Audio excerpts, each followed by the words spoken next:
चार काम मान सिंह जी ने आपको गिनाए। मुझे मालूम है कितनी लड़ाई लड़ने के बाद, कितने संघर्ष के बाद इस इलाके के लिए 3-4 चीजों की हमने व्यवस्था की। मैंने बहुत गालियां भी खाई हैं।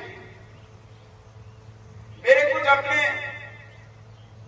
जो राजनीतिक विरोधी हैं, मैं उनको धन्यवाद देना चाहता हूं इस मौके पर कि मेरा कोई जितना विरोध करता है उतनी मेरी अंदर ताकत आती है और मुझे आगे बढ़कर के सेवा करने का मौका एक अंदर से फीलिंग होती है।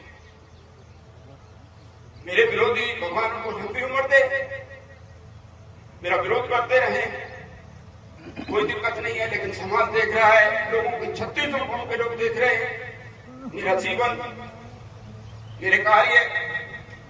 लेकिन एक चुनौती फिर हमारे सामने आके खड़ी हुई है। इस बार खेड़ला को जो तहसील हमने बनाया, हमारा विचार था कि उसको जल्दी ही हम तहसील बनाएंगे, लेकिन कुछ व्यवधान आया है। हमारे जो सम्मानीय नेता हैं पड़ोस के, उन्होंने एक अच्छी सोच का परिचय नहीं दिया है।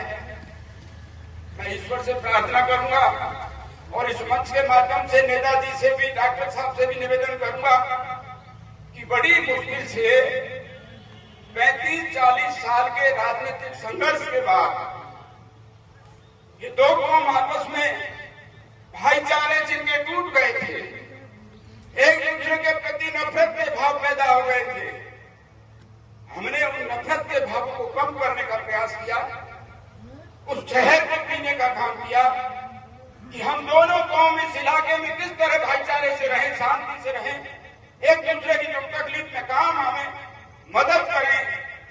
लेकिन राजनीतिक सोच के चलते मुझे तकलीफ के साथ कहना पड़ता है कि किरोड़ी लाल जी की सोच भाईचारे की सोच नहीं है।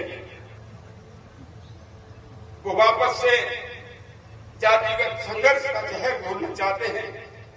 मैं आपसे प्रार्थना करूंगा, मेरी अपील रहेगी कि भाईचारे से काम निपटें। इतना मैं जरूर कहना चाहता हूं कि खेड़ला की उप तहसील के साथ किसी भी प्रकार की छेड़छाड़ किसी भी सूरत में बर्दाश्त नहीं की जाएगी, ये मैं आपको कहना चाहता हूं। खेड़ला को तहसील बनवाएंगे, चाहे कुछ भी करना पड़े, कितनी ही लड़ाई लड़नी पड़े। हमारे नौजवान बच्चों को खेलने के अवसर प्रदान करने के लिए स्टेडियम का काम पूरा हो, एग्रीकल्चर कॉलेज बहुत जल्दी बिल्डिंग बन के तैयार हो, जिससे हमारे बच्चे आगे पढ़ने का काम करें। 36 गांव के लोग बच्चे पढ़ेंगे उसमें। कोई एक जाति के लिए नहीं होती है ये चीजें, सबके काम आने वाली चीजें हैं। और इस इलाके में 35 किलोमीटर तक किसानों के लिए अपनी उपज बेचने के लिए जाना पड़ता था। मैंने प्रयास करके खेड़ला में कृषि उपज मंडी समिति भी खुलवा दी है, जो बहुत जल्दी बन के तैयार होगी, किसानों को उसका लाभ मिलने लगेगा। ये जो काम है